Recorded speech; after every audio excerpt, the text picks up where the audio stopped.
Hello, it's December 2021, and I'm briefly going to be talking about two different topics. They go hand in hand. And the second topic is kind of interesting, especially for Christians. I'm not picking on Christians, but I'm simply going to be highlighting an interesting observation. Now, before I get into the first point that I would like to briefly talk about, I'm going to set a foundation here.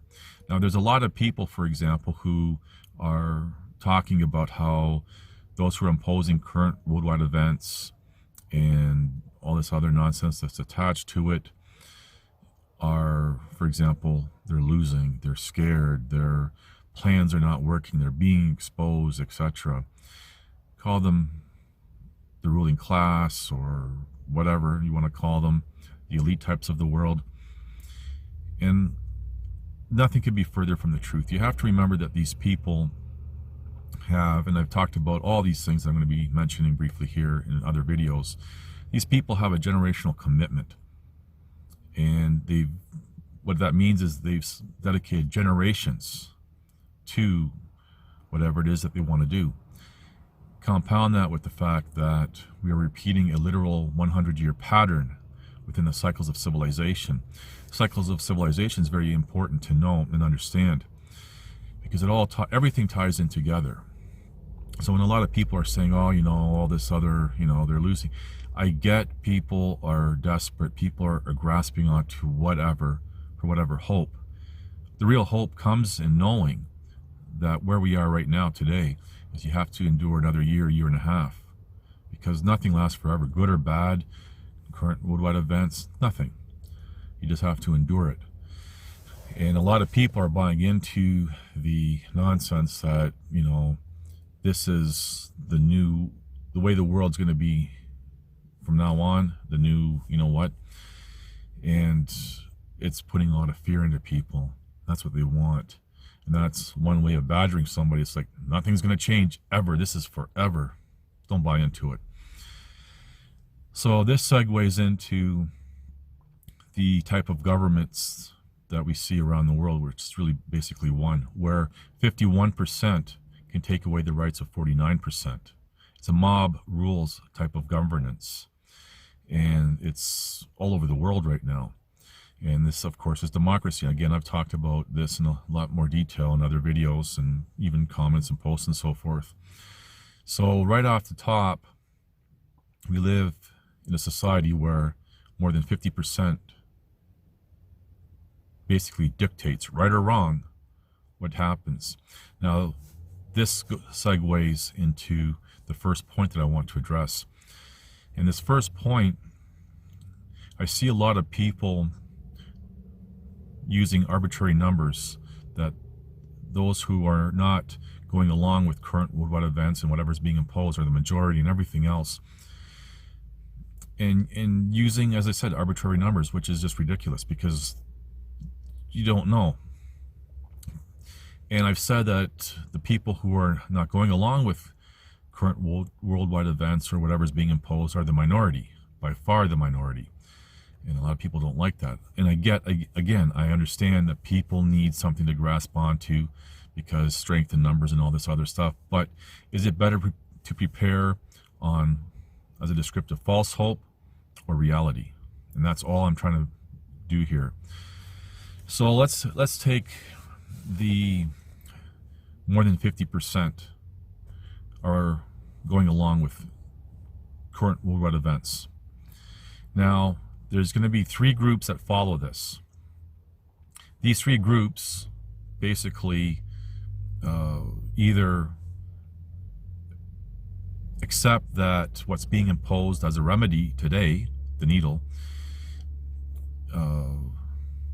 has historically been a good thing, but they may challenge it now, or they might think that there's something really going on,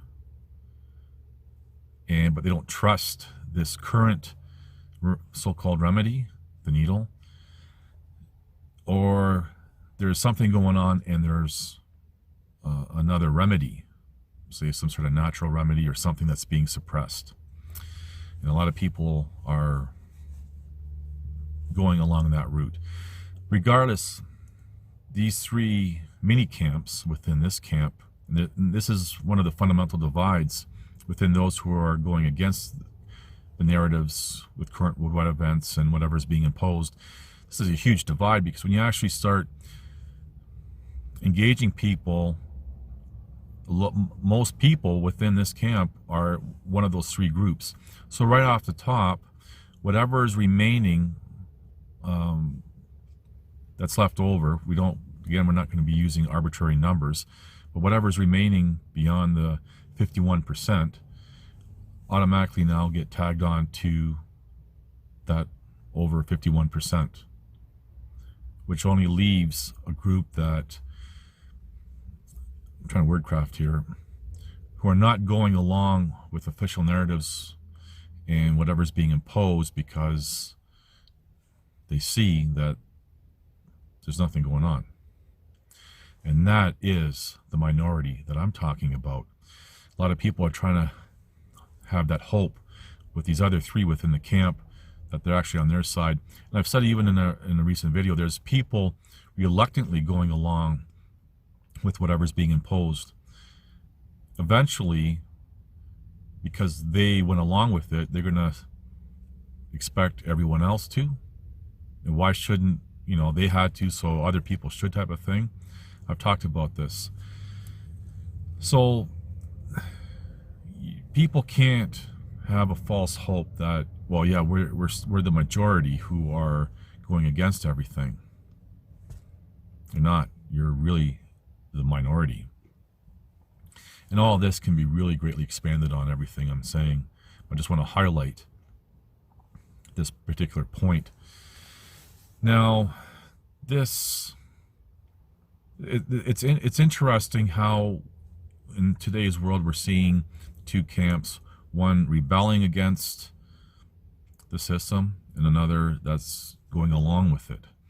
The ones who are rebelling call the ones who are going along with it sheep. We've heard that all, and there's memes and everything else about that. And I'm not disagreeing.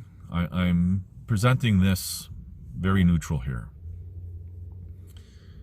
When you contrast that with Christianity and what, for example, Scripture says about who the sheep are, according to Scripture, it's the complete opposite. So the people who are standing up, and there's plenty of Christians who are going against current worldwide event narratives and whatever's being imposed, and everyone's calling the ones who are going along with it sheep, but yet Scripture says that the sheep and the goats will be separated, and the sheep are the flock of the Most High.